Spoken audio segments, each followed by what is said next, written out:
الحمد لله رب العالمين والصلاة والسلام على سيد الأنبياء والمرسلين وعلى آله وأصحابه أجمعين أما بعد فأعوذ بالله من الشيطان الرجيم بسم الله الرحمن الرحيم وأما من خاف مقام ربه ونهى النفس عن الهوى فإن الجنة هي المأوى۔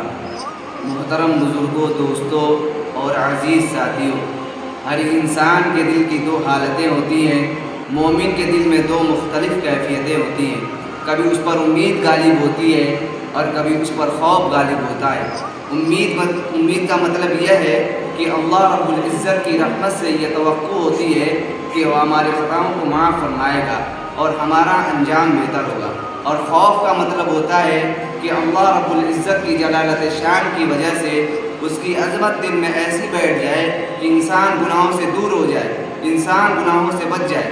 اسی لیے فرمایا گیا الایمان بین الخوف والرجاء، یعنی ایمان امید اور خوف کے درمیان ہوتا ہے۔ انسان کے دل میں امید کب ہونی چاہیے اور خوف کب ہونا چاہیے؟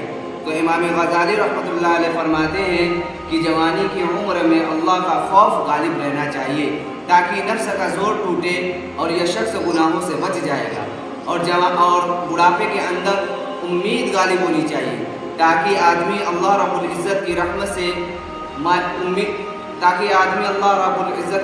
سے مایوس نہ ہو، نا امید نہ ہو، اور صحت کے زمانے میں خوف غالب رہنا چاہیے اور بیماری کی حالت میں امید غالب ہونا چاہیے، اور غم کے زمانے میں امید غالب ہونی چاہیے۔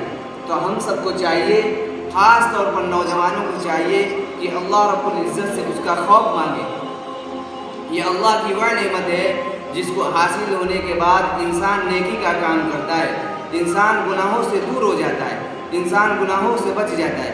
جس انسان کے دل میں خوف خدا نہیں ہوتا اس کے لیے گناہوں سے بچنا بہت مشکل ہو جاتا ہے۔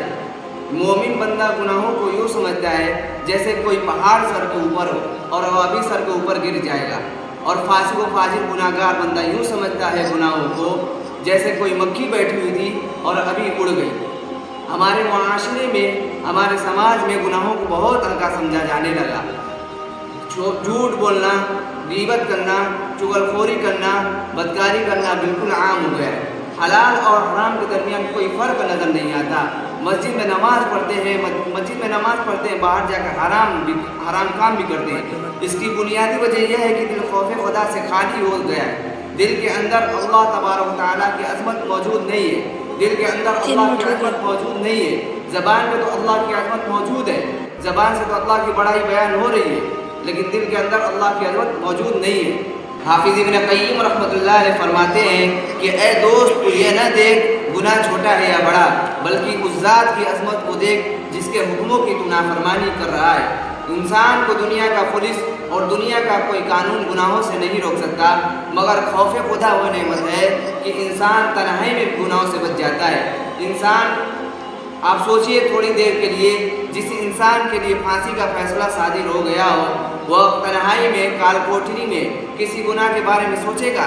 نہیں سوچے گا، بالکل نہیں سوچے گا، بلکہ اس کے دل پہ تو یہ بات سوار ہوگی کہ کل مجھے پھانسی پہ لٹکا دیا جائے گا۔ اسی طرح ہمیں خوف خدا کی نعمت نصیب ہو جائے، اس خوف کی وجہ سے، اس ڈر کی وجہ سے ہمارے دل میں گناہوں کی بات نہیں آئے گی۔